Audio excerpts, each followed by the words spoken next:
inyong original or true grade. Depende sa pinag-iwan score. Okay, so second to the last na topic. And then on Wednesday, we will have an exam.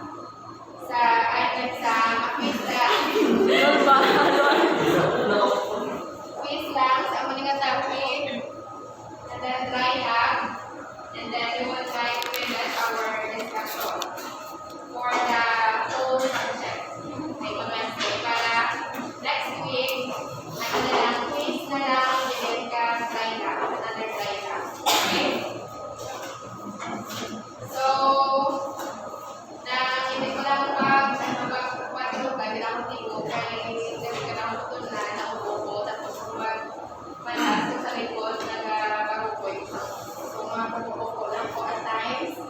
Okay, but we will try, okay, to discuss everything. Okay, discuss the subo, still the same way kung paano ko siya nila-discuss. Okay? So, of course, in this topic, you will learn about electrochemistry.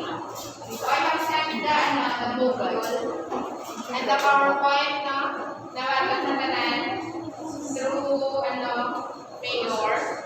So, we will, sa module, may history of electrochemistry. Ayan, kita sa kanan. Para in the pieces and exam, we will not include history. Okay, that's just for your information kung natin ang mga constants, ang mga terms, ang mga units, okay? Especially those attributed sa mga names sa na-discover sa certain phenomenon or terms. Okay, but we will not include history sa assessments and exams. Of course, you will be able to identify the main components of an electrochemical cell. So we have a picture later, and we will explain that example of an electrochemical cell. Write the shorthand notation or the cell notation for an electrochemical cell. Classify the types of electrochemical cells. Calculate cell voltage or cell potential. And last would be to apply Nernst equation. So later, you will see what's the difference between calculations for your standard cell potential and your Nernst equation calculations. So we go back to the concept of electrochemistry. Okay? So electrochemistry is a branch of chemistry that deals with the relationship between electricity and chemical change. Okay? So that's how the chemical change, chemical reaction produces electricity. So we will discuss that. And the process called electrolysis. Okay?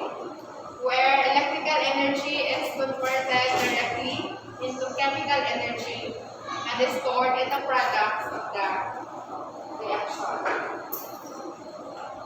So, electrochemistry again deals with the study of chemical processes that cause your electrons to move.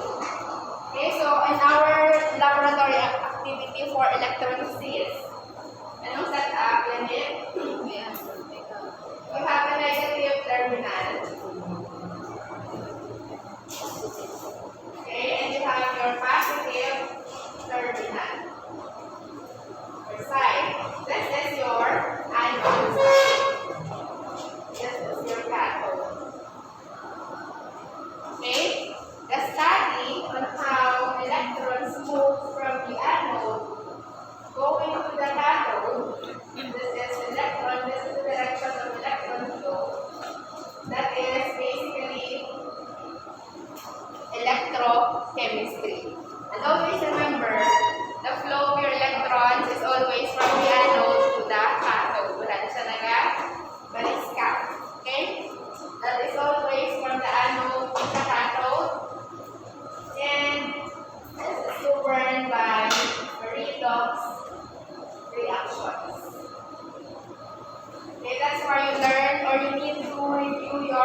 need to review your redox reactions.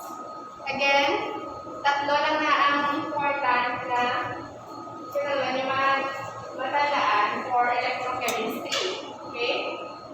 Your electron flow, the flow of electrons causes electricity or produces electricity, and the flow of electrons will only happen when there is a redox reaction involved. Okay? So dapat may redox reaction na because may change in the oxidation numbers of the reactants and the products. So may flow of electrons. Kung may redox reaction, may flow of electrons. Kung may flow of electrons, may mag-produce niya electricity. Okay? That's the very simple principle of electrochemistry. It studies how chemical reactions, chemical changes produces your electricity by the movement of electrons. Okay? So this movement of electrons is generally called your electricity. Naka-electricity na kapasasyan. And which can be generated by movement of electrons from one element to another in a redox reaction. Without redox reactions, electricity will not occur. Okay? So that's simply electrochemistry. And your electroanalytical methods are the second classification of analytical methods. The first one is optical methods. So, the optical methods that are under si visible, si UV, si IR, si AS, mass spectroscopy. Okay, remember? And now, nito sa electroanalytical methods. This is the second classification. The third classification of analytical methods. And this is a class of analytical techniques which study analyze by measuring potential differences or current differences in an electrochemical cell containing the analyte. Okay? So you cannot use electroanalytical methods sa analytes nga wala nag-undergo sa redox reactions. Okay? Tandaan niya. Unlike sa mga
may change sa voltage or may change in amperes para makagamit ka sa electrolytical methods.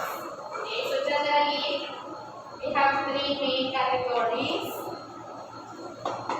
The first one is potentiometry. So your pH measurement is an example of potentiometry. So this is the difference in electrode potential ang gina-measure. Okay? So you can have pH measurements kaya may difference sa potential sa iyong electrodes na ginagamit. Okay? The next one is volumetry. This is the cell's current is measured over time, meaning this is also a difference in terms of electrical measurement because we measure current. So there should be changes in current, the unit is amperes. And the third one is voltammetry or polarography. So the cell's current is measured while actively altering the cell's potential. So both current and potential nag-change. Okay, when we have voltammetry or polarography. So in electrochemical reactions, your electrons are transferred from one species to another, meaning there is a change in oxidation numbers. So you need to review your oxidation numbers, the rules for oxidation numbers, and also you need to know or review how to assign oxidation numbers. Okay? And of course, you need your balancing redox. You need to review your balancing redox reactions by the half reaction method.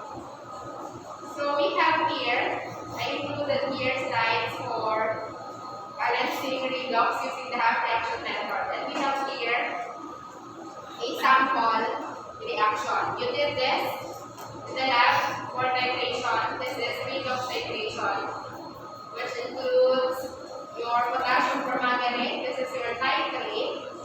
And your sample is oxalic acid. Okay? So this is a redox reaction. Now, let's review balancing redox reaction. So on your sheets, try to balance this redox reaction. So follow the half reaction method. Wala naka-specify kung acidic or basic. So just balance it using the half reaction method. Sige, on your sheets. And I need one column here to balance it sa board.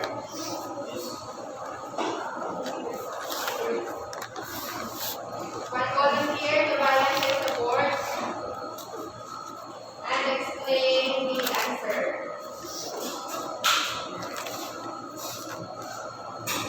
On your sheets, balance. You need to review balancing because later sa inyong calculation, sa next situation, kung di pa ka lumabala, sa lahat yung magiging answer for the isa-isa. Sige. Sa isa-isa lumabala. LCD. So the first, the reduction half reaction, you need to multiply by 2, correct? And the oxidation half reaction, you need to multiply by 5.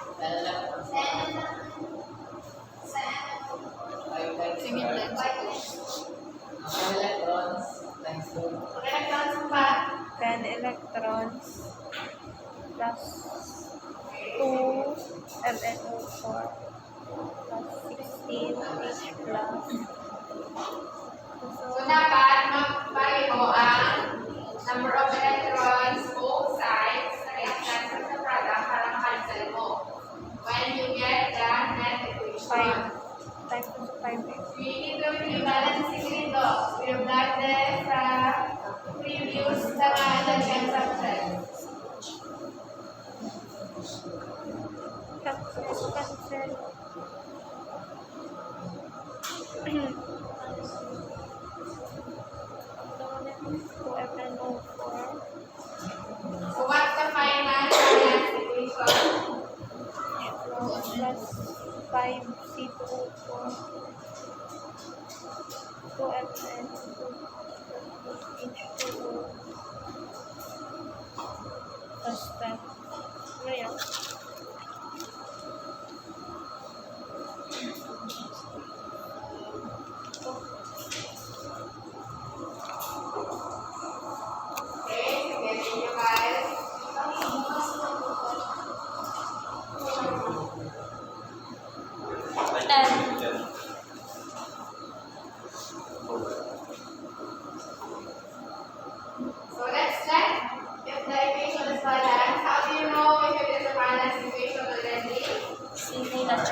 Dapat same ang elements. Okay? Same ang number of elements. Equal ang charges for both reactant and product side. So, equal. Okay na tayo sa balancing. So, that's the correct answer. Okay na tayo sa balancing. Okay, so review. Kung medyo, ano ka pa, hindi mo pa yung, ang steps of balancing, so you need to review. Because you need this in our next calculation.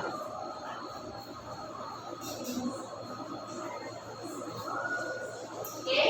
So now let's learn the concept of a voltage set. So familiar with setup? Familiar? Ito na ibura.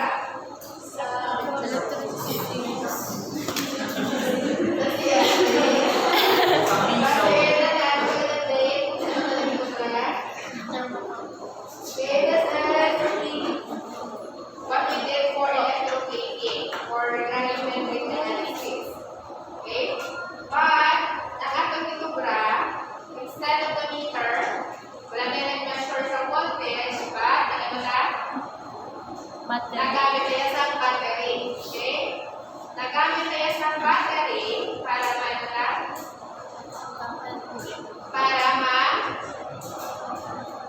ma-allow na ang electron mag-transfer from the anode side going to the cathode side to electroplate the coin. Okay? From your copper na strip, we electroplated the coin. Okay? So this is the setup for a voltage set. So your voltage set is one of the classifications under electrochemical set. Okay? This is one classification under electrochemical set where typically the anode side is where oxidation happens or occurs, while the cathode side is where reduction happens. Just like our illustration here. So in the anode, we have what reaction? We have oxidation reaction. And in the cathode, we have reduction reaction. And your electrons always flow from anode to cathode. Okay, that's your electro or your voltage set. So let's take for example the specific voltage set. So what's the reaction in the anode? That is zinc solid forming your zinc 2 plus 2 electrons. Okay, this is oxidation, correct? This is from 0 to 2 plus, so that's oxidation. In the cathode side, that is copper 2 plus 2 electrons forming your copper solid. Okay, so that means this is a reduction reaction because that's 2 plus 2, 0. Okay, so that is always true for voltage sets. Okay, and then remember in voltage cells, this is always a spontaneous reaction. So how do you know a spontaneous reaction? Then from your PM? Index. Itong gives free energy. That's my word. Your gives free energy tells you if the reaction is spontaneous, correct? Okay, positive or negative? Positive. Gives free energy, that is negative. This is negative delta G, but positive cell potential. Okay? So later we will calculate cell potential. But it is good to know that in voltage cells, that is always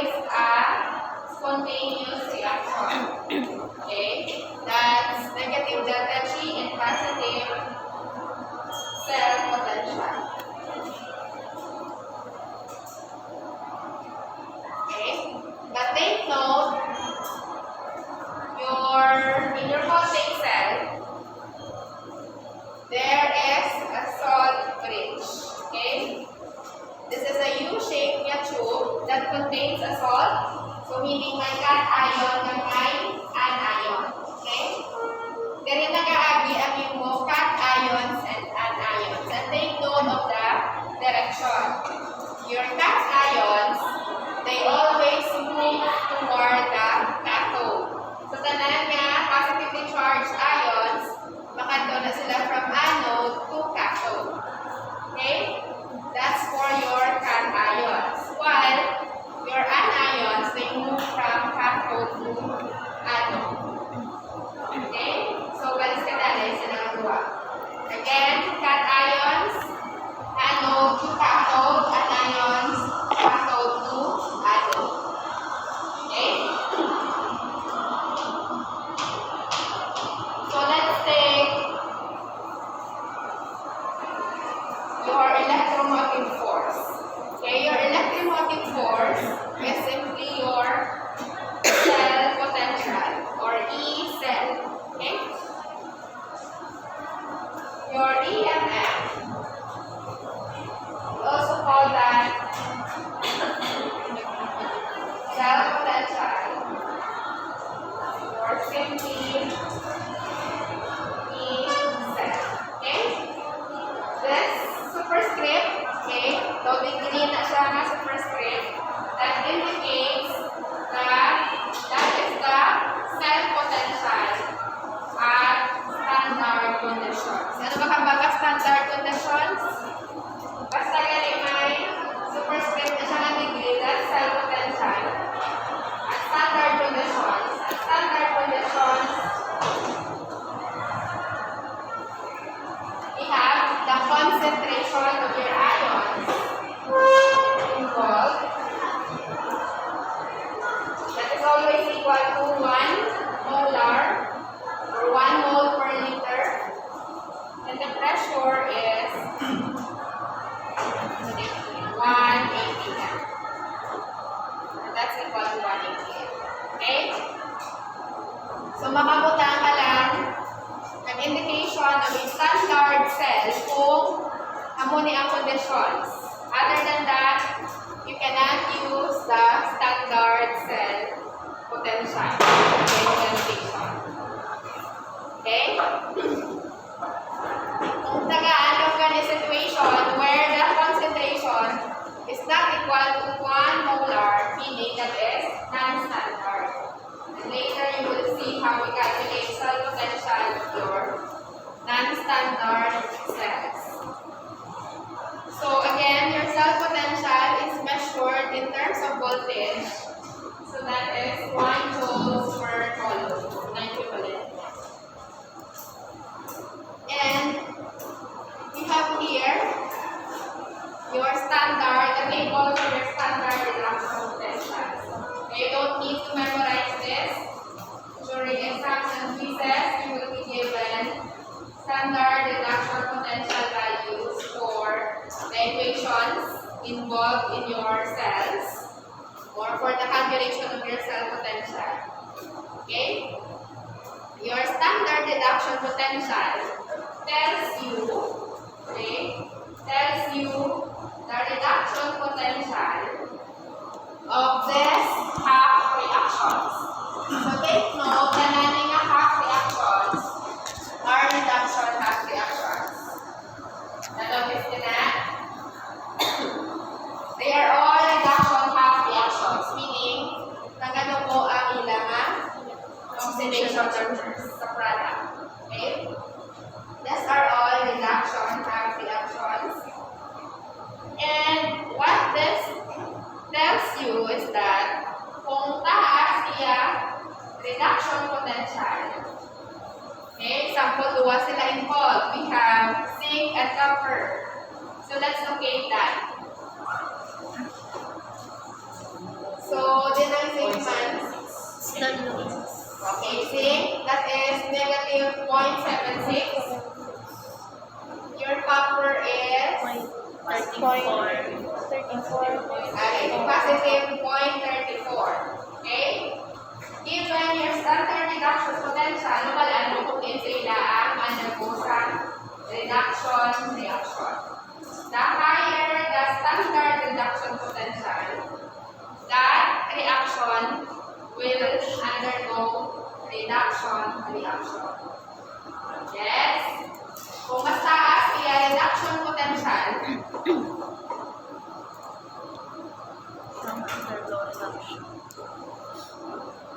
just like your zinc and copper, just like your cell na may zinc at may copper, di ba bilagyan niya ang standard reduction potential rate? Negative Negative 0.76. The unit is in volt. You remember that. Dere, pila ang imong standard reduction potential? Positive point Yan is 34. positive 0.34 volts. So kung meron na ito, mas taas ni. Correct? Mas taas ni kaysa dere. So that means this reaction will be the reduction reaction. Correct? And the other one will be an oxidation reaction. Okay? Gets?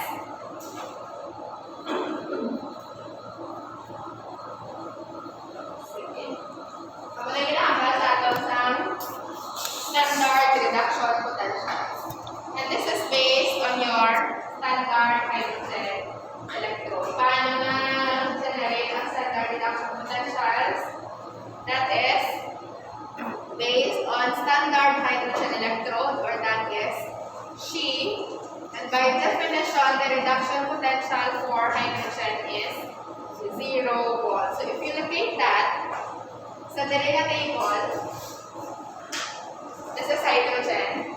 Okay?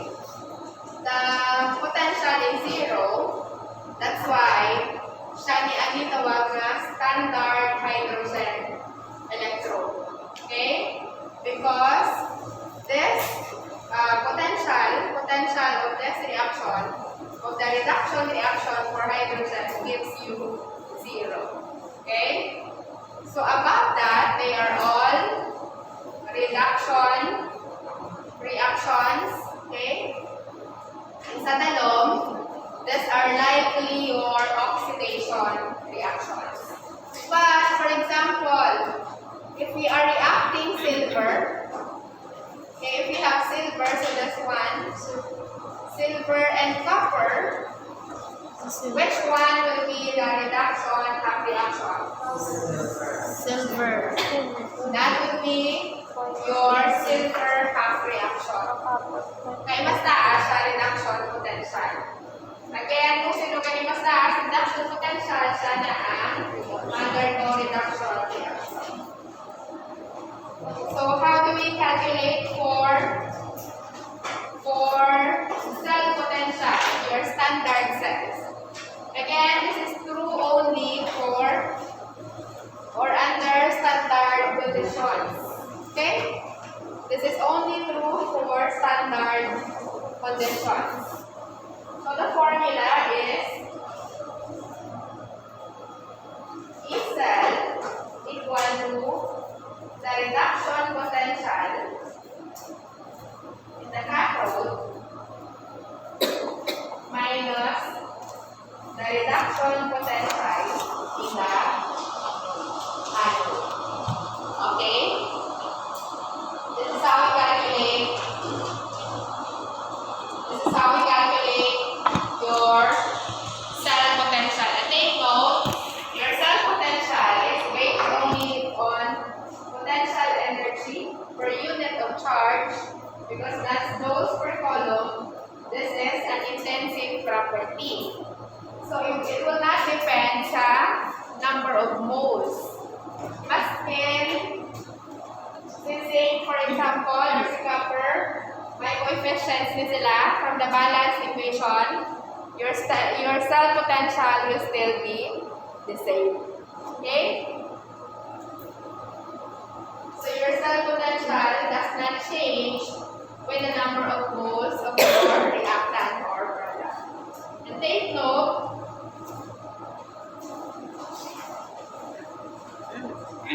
also take note nga, these are all reduction potentials. Dili sila mahalin. Dili sila mahalin. Dito lang sila mahalin sa table. These are standard reduction potentials. Now, take note also that for electrochemical cells, such as your voltage cell, your E cell will always be positive. Okay? Your E cell will always be positive. So dapat, okay, the answer here will also lead you to a positive number. That's why may minus sign na siya because, for example, okay, let's take the reduction potential, or I mean the cell potential of this electrochemical cell. Okay, our example, this is the oxidation reaction, this is the reduction reaction. Okay, when we solve for the cell potential, that gives us what the reduction potential sa cathode side. This is positive 0.34 volts. Okay? What's the reduction potential sa oxidation side? That is negative 0.76. So that's negative or minus negative 0.76 volts. Okay? So that's why our cell potential is 1.1. positive 1.10 volts. Okay? Kaya na 100 na si Marlo ako. May decimal. Okay? That's what again. Okay, haba talaga yung 0.34 ka 0.76. Okay? So, this is true because this is a voltage cell. The cell potential will always be positive. Okay? So, ang mula lang tapos, magwa ka sa cell potential. Okay? Now,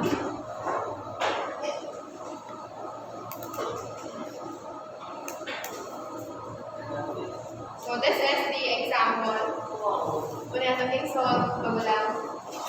So the cell potential equal to, that is always the reduction potential of the cathode minus the reduction potential of the anode. Okay?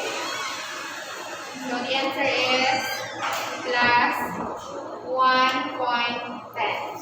Okay?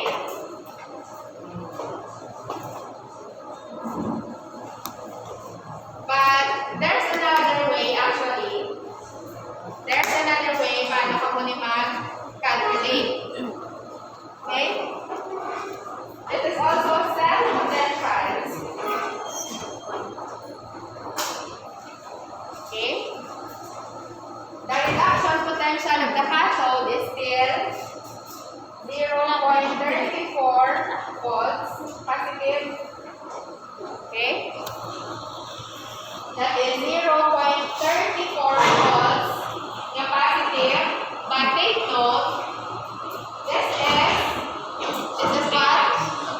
This is happening in the anode. This is oxidation reaction. Correct? This is oxidation reaction. This is oxidation reaction. So, the reaction is actually this one.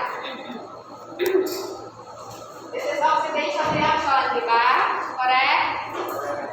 But your negative 0.76 in the standard reduction potential table is given by what reaction? That is the opposite of this. Sakto?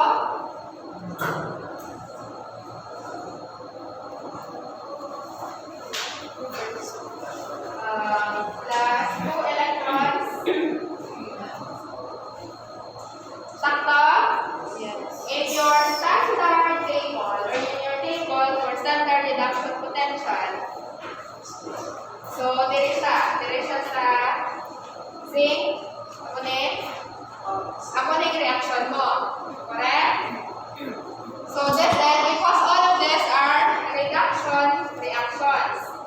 So actually, your negative 0.76 is for your reduction reaction. Correct? But based on our cell, your zinc undergoes oxidation reaction. Therefore, siya maging oxidation reaction because mas taas sa iya reduction potential si copper. So si copper niya ang ma-reduction. Hindi man pwede nga tuwa sila ma-reduction. So si zinc ma-oxidation kita niya. Yes? Because this is a redox reaction, one should be oxidation, one should be reduction. So this should be an oxidation reaction, correct? But with the table for your standard cell potential, this is actually the reduction half reaction ni zinc. And that corresponds to your reduction potential equal to negative 0.76 volts. Okay?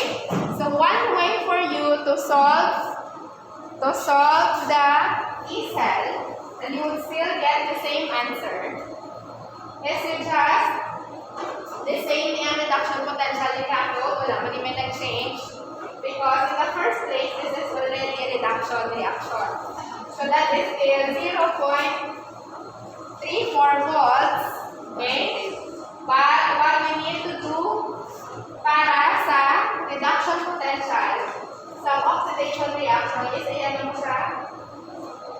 Since this is the inverse of this, okay, meaning this becomes positive 0.76 volts, okay?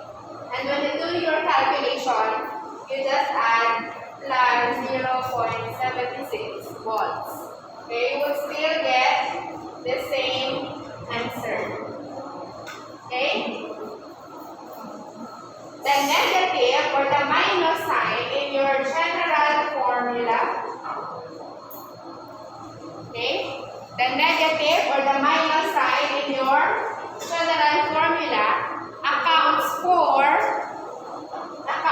the reduction potential of your anode that is in negative. Okay? If you use this as a reduction potential,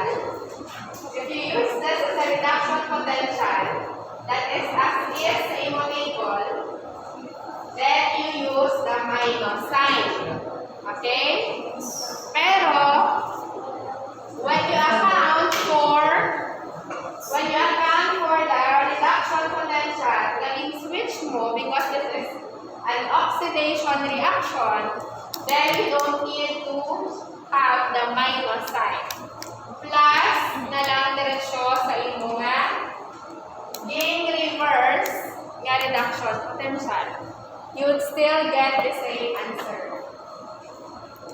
Yes? So, para masampo sa inyo, I suggest you just use this one. Okay? So, you use the minus sign and then you input the actual nga reduction potential sa anode. Okay? Maskin in reality, that's oxidation. Okay? Yes? Okay. So, that's your reduction potential.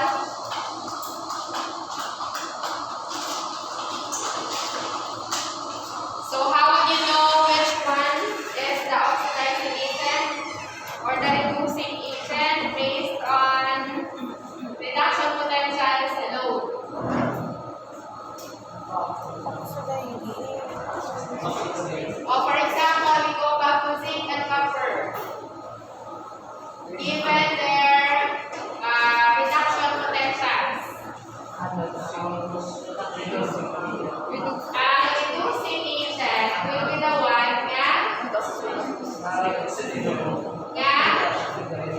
Ano? Ang lower. Ang reduced emission is the one na undergoes ang oxidation reaction. Okay? And your oxidizing agent is the one na nag-undergoes ang reduction reaction. Meaning, Ang lowest. the higher the reduction potential, okay, Oxidizing. paano siya? Oxidizing agent siya? Oxidizing. Agent. Oxidizing agent. The higher the reduction potential, magiging oxidizing agent siya. The lower the reduction potential, it will be your reducing agent. Okay?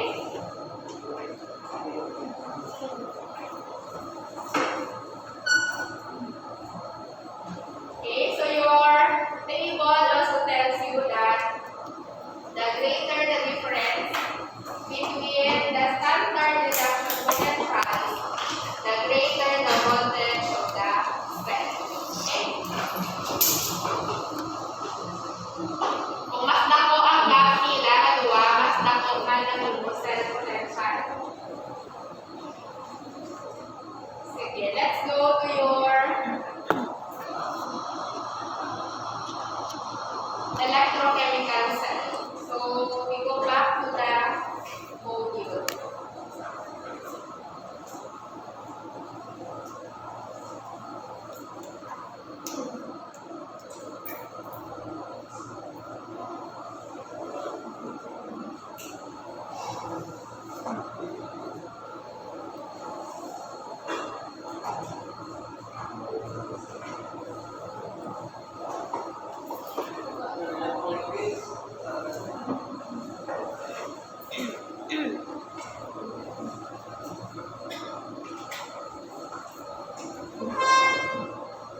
So again, we have two types of electrochemical cells. One is galvanic or voltaic. So I'm going to example na doon. Okay, the examples of this are your batteries. So they store electrical energy, okay, to produce voltage. Okay, examples are your batteries. So the reaction is spontaneous. Ang reaction sa sulod sa inyong mga batteries are spontaneous. So always oxidation happening in the anode, reduction happening at the cathode. Whereas your electrolytic cell is gas. Okay? Your electrolytic cell can be defined as an electrochemical device that uses electrical energy to facilitate a non-spontaneous redox reaction. Okay? So instead nga nag-store sa some energy, sa electrical energy, sila yung nag-use sa electrical energy. Okay? To facilitate a non-spontaneous redox reaction. So muli ang illustration ng ito. Ang salutation later.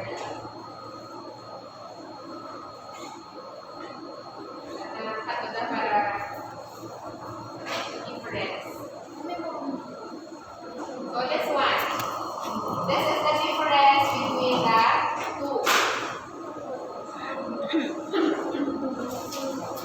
So what we have is an example of a voltaic or galvanic cell. Okay? Spontaneous reaction, meaning oxidation always anode, reduction is always cathode. Now, if we have an electrolytic cell, baliskat na siya. Okay? Baliskat na siya. In your cathode, we have what?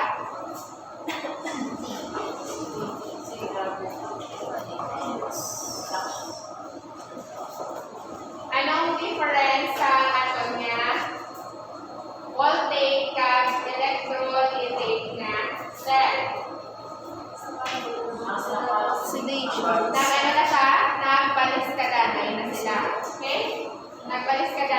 kailangan luwa.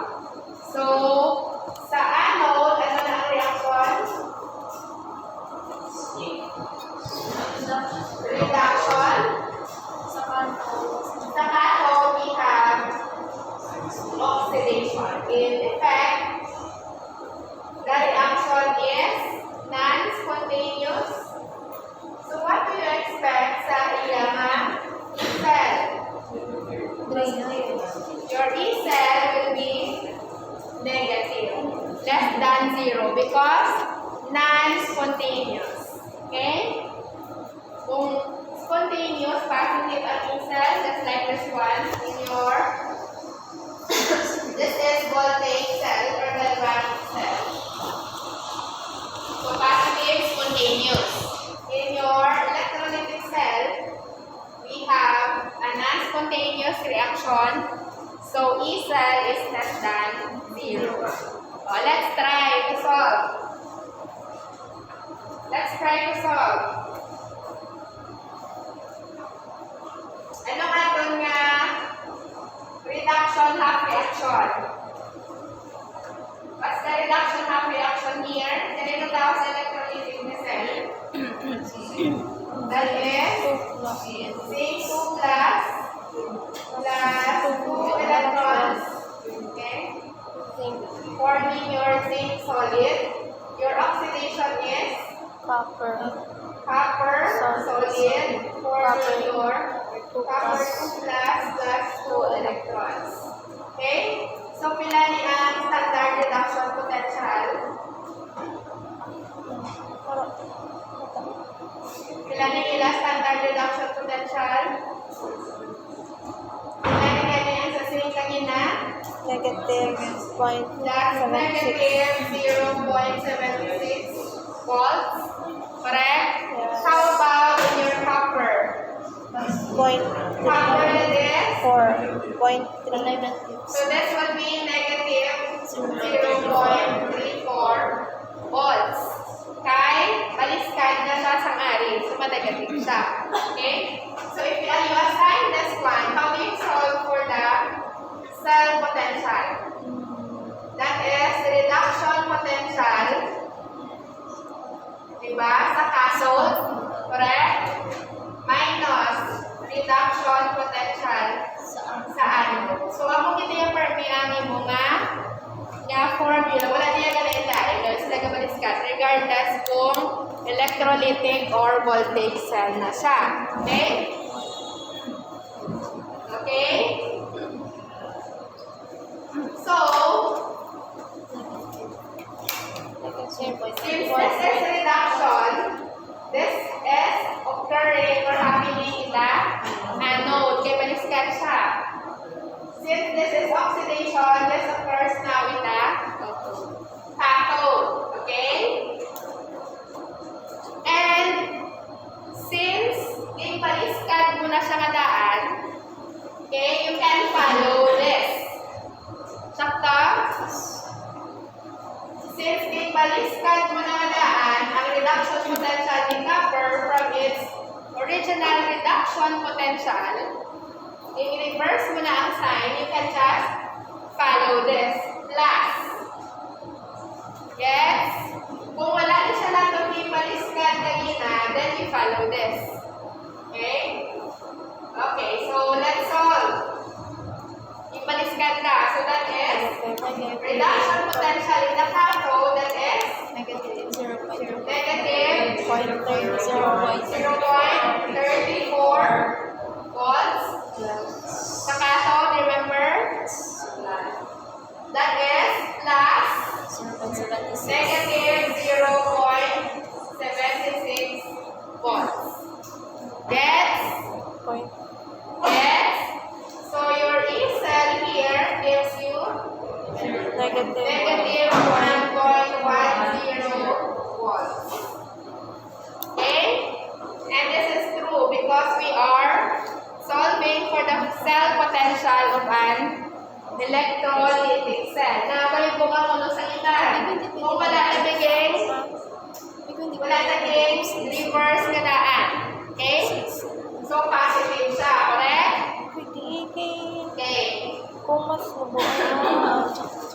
Electron na nito. Kung wala na siya ging reverse, so that's plus 0.34. So how do we compute? That is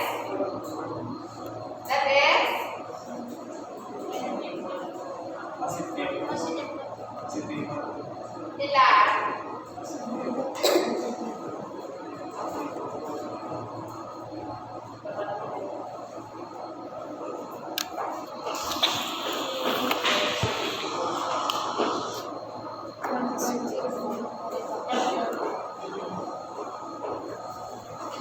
Negative to negative. Okay, this is negative because this is oxidation. This is oxidation reaction. This one is given for standard cell. Yan nag-undergo sa reduction reaction. Okay, so insulate natin. Correct? Kato. Sulikin. Correct? This is reduction reaction.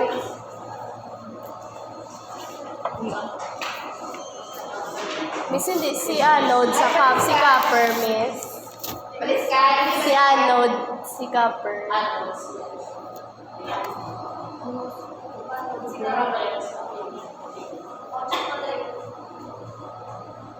Let's check again. Yun, na negative 76 minus negative 34. Negative 0. Balis ka. Negative 0.76 plus 0.34. This should be negative 0.76 volts. Tapos plus minus 0.34 volts. Correct? Okay? If we solve it, nga wala na yung switch or yung reversing si 0.34, what do we get? That should be negative 0.76 volts minus plus sakto 0.34 volts. So we still get the same answer. Okay? So either you use this one again, ma-minus ka lang. Ma-minus ka lang din sa tunga kung wala mo naging reverse. Okay? Kung wala mo din siya naging reverse. Pero kung naging reverse mo ni, hindi ka naman minus, you add. You just add. Okay? And you will still get the same answer. And take note for electrolytic cells, since that is non-spontaneous, the sum or the answer should be negative. Okay? Now, we are done with the types of electrochemical cell. We now go into your cell notation.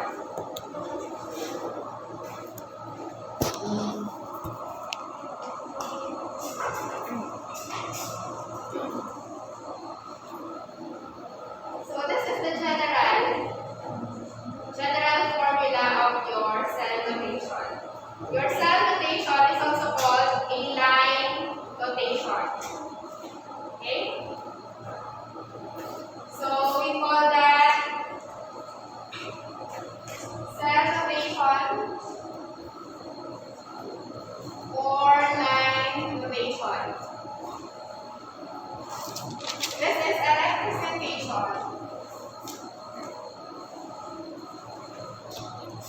of the chemical reaction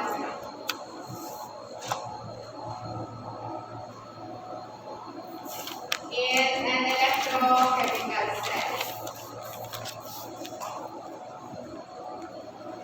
Okay? So your cell notation is also called a line notation. So this represents, hindi mo na kailangan mag-drawing isang duwa ka meters na may electrolyte solution tapos may solvent. Okay?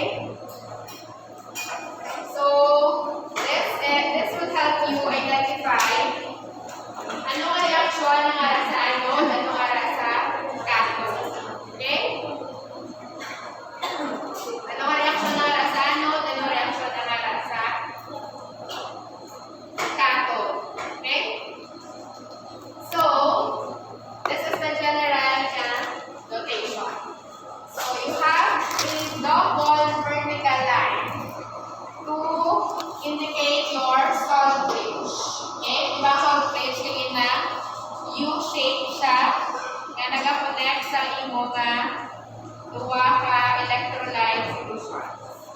Okay? Your salt bridge corresponds to your double vertical line. Okay, this is a salt bridge. Now, on the left side of your salt bridge, this is where your anode is located. So, meaning, anong reaction? Anong reaction? This is your oxidation reaction. Okay, we use your cell notation for voltaic or galvanic cell. So, anode is always on the left. Uy. Sige lang. And cathode is always on the right. Okay? This is reduction half reaction. Okay?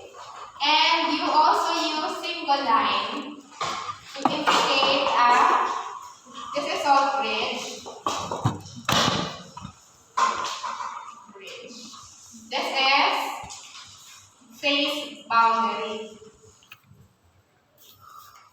So, kapag ka phase boundary, it indicates na ang either ang imo cathode or ang imo anode may at least two phases. Okay, one is solid, one is aqueous. Okay, so for example, your cell kanina, that's for zinc and copper. So let's write a cell notation. Ano ka reaction sa anode ganit? Zinc. That is oxidation reaction of zinc. Okay, so that means that's from zinc solid, correct? To zinc 2+, which is aqueous form. Okay, meaning, para sa anode, sila ang nag-undergo sa oxidation reaction. Then, on the right side, we have the cathode. So, that is copper 2+, aqueous 2, copper solid. Okay? So, this is your general cell notation. This is how you write your cell notation. Okay? That is how you write your cell notation. Now, we also have cell notation na nag-indicate sa concentration. Okay? So, for standard cell notation, sila ganyan concentration? 1. So, if we write a cell notation that indicates concentration, so we can write that as zinc. Of course, ang solid, wala na siya sa definite concentration when in a solution. So, pwede na siya zinc ng yapon. And then, we have zinc 2+. Kung standard, wala concentration? 1. So, the concentration is written inside the parenthesis. So, 1 molar. Okay? Tapos, diretso ka na salt bridge. Tapos, copper 2+, aqueous. 1 molar. Okay? Phase boundary, copper solid. Okay, that's also one cell notation. One way for you to write cell notation. Okay?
also your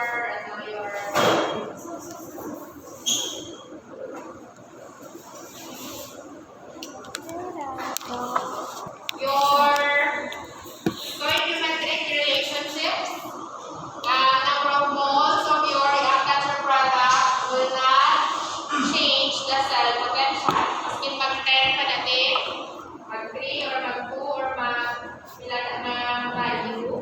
Basta it's a standard cell, it will not matter in your cell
times 2. 2 times 1, that is plus 2. This is 0. So you need 2 electrons here. So that is correct. Okay? When you get the net reaction, dapat i-multiply mo nila rin kayo. Correct? Then nakapag na report marker. Okay? So i-multiply mo siya sa whole equation by 2 para cancel mo ang electrons. Okay? So this will become 2. This is also 2. This is also 2. Okay? So bring everything down except the electrons may ma-cancel. Okay? So that's 2 silver. That is correct. But this is solid. Okay? Plus 2 H plus. This is aqueous. That's 2 silver ion from here. This is also aqueous. Talan na ions, they exist in aqueous state. And your H2. Okay, this is gas actually. Okay, so that is correct. Okay? Okay, thank you, Hannah. Next, Lawrence.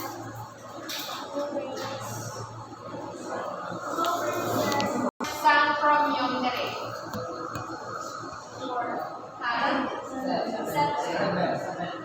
That is 2x plus 7 times negative 2 equals negative 2, correct? So that is 2x minus 14 equals negative 2. So x is positive 6. So this is positive 6 from positive 3. Okay?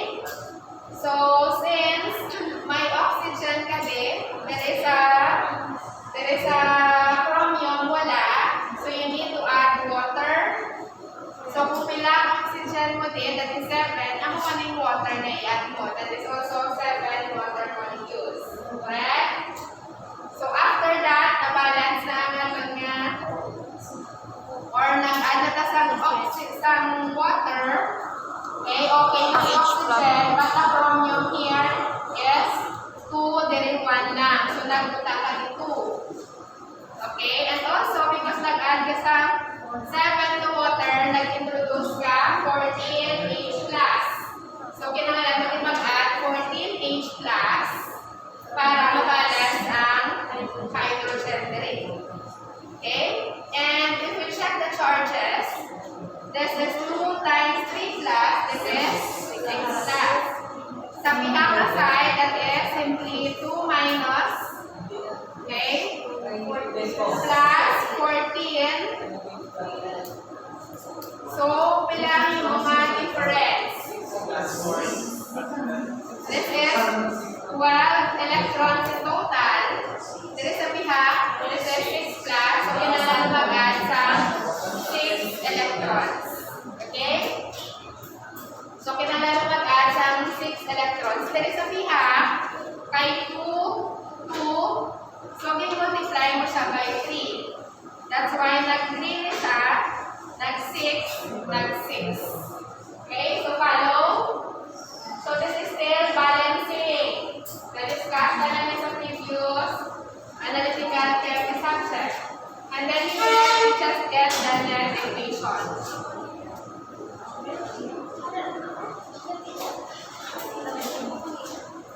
Okay? So that's how you get the equation given the cell notation.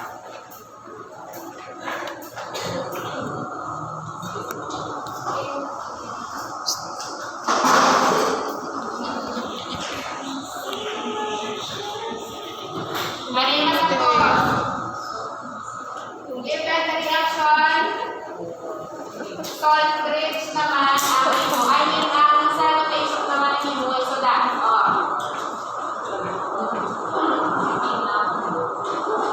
we'll have,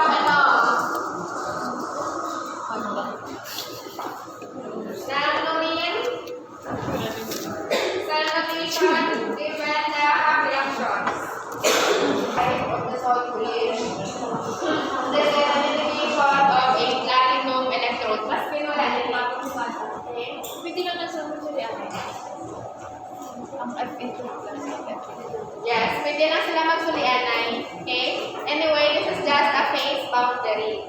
Okay? It indicates nga present si both your iron 2 plus and iron 3 plus. Kaya nakaseparate lang sila. Okay? So that would be our discussion for cell donation. Let's go to the last, where we calculate the cell potential for non-standard cells.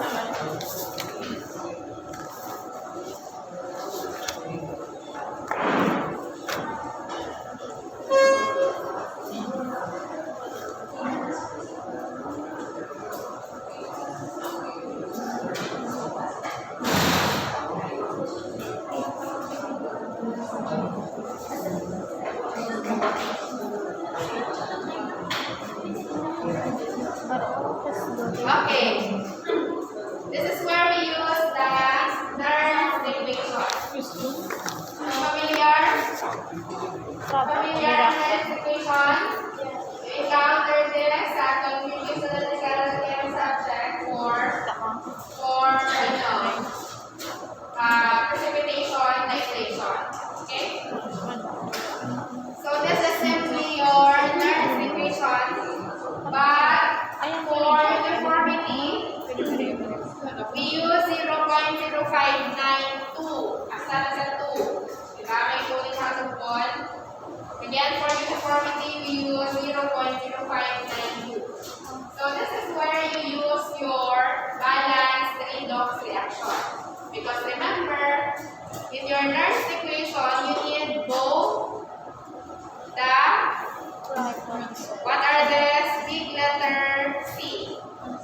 C and D. These are concentrations of your products raised to their corresponding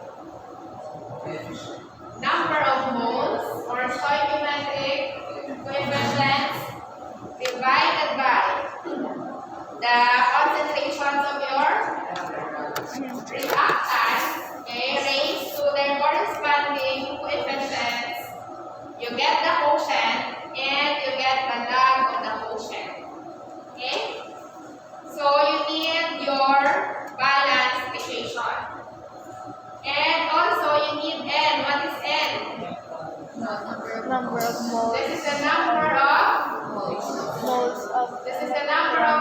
moles of electrons that in the balance. transferred in your balanced equation. So for example, we have this, since this is a redox reaction, okay? Pila we have N. If you are to solve for the non-standard cell, using the Nernst equation, what is N? What is N?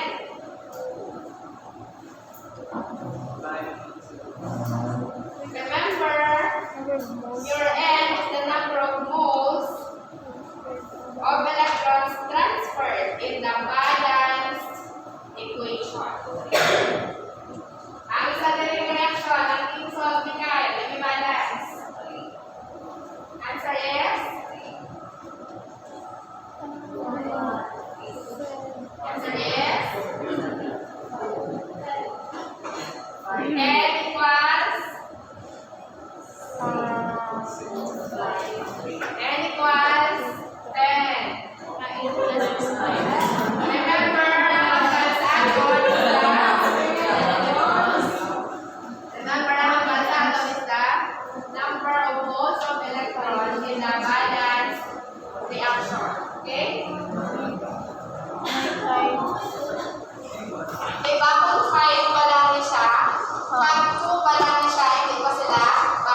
trace before you can fully solve your Nernst equation. Okay? And again, you use 0.0592. Okay? Sige. Let's try one problem before we end. This is a galvanic cell. Okay, so the reaction is continuous.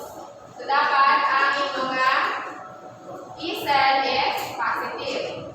Sige. Without looking at your module, practice. Solve on the board.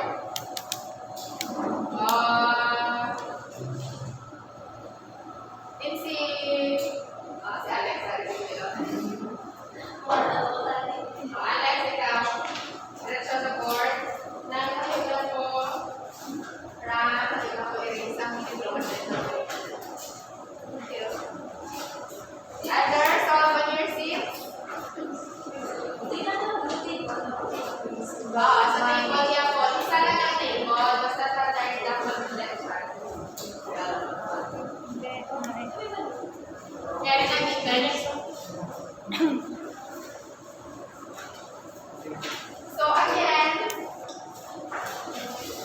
by just looking at your standard reduction potentials, you will already know which one is the oxidation, which one is the reduction factor.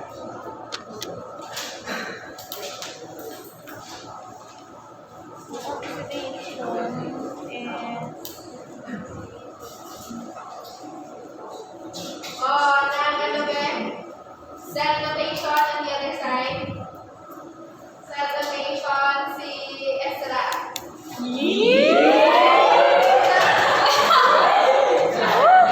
Wala ka ba yung uod yan? Wala ka tang S.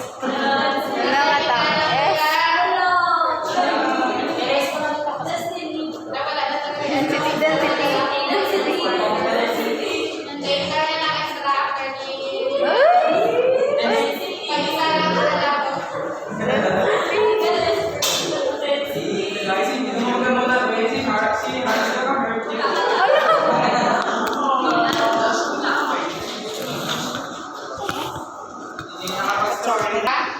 Standard set.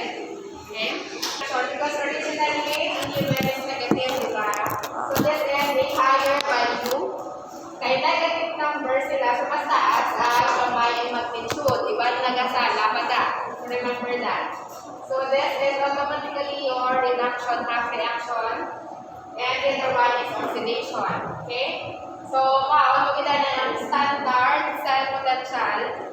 So, since yung ni Alex, yung switch niya na for oxidation, so plus ka na lang din siya. Okay? So, that's reduction potential in the cathode plus reduction potential in the anode. Kung wala ni Alex yung switch, then you can have minus negative 0.403 volts. And you will still get the same answer.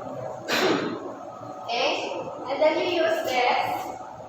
To calculate the cell potential for non-standard cell.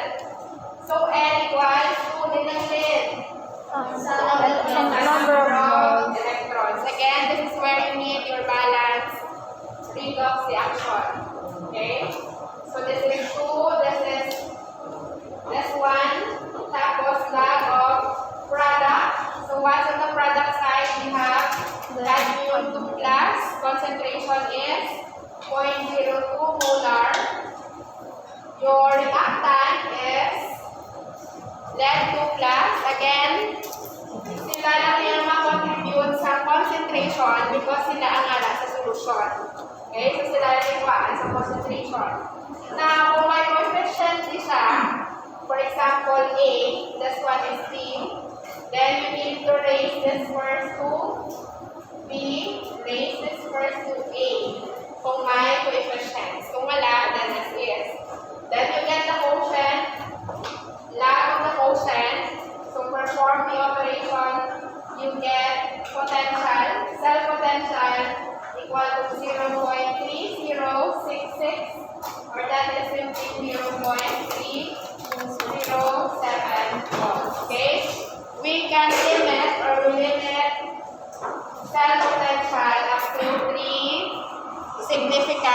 figures. Okay? Now that we just use three significant figures, that is correct. So cell notation. So salt bridge, tapos oxidation. Salt bridge on the right, we have reduction, reaction, and you need to indicate concentrations. Kaya non-standard cell ni siya. Okay? Kung standard cell, given na 1 molar, mas tinitiyong na siya ibutan. That's okay. Okay? So this is also correct.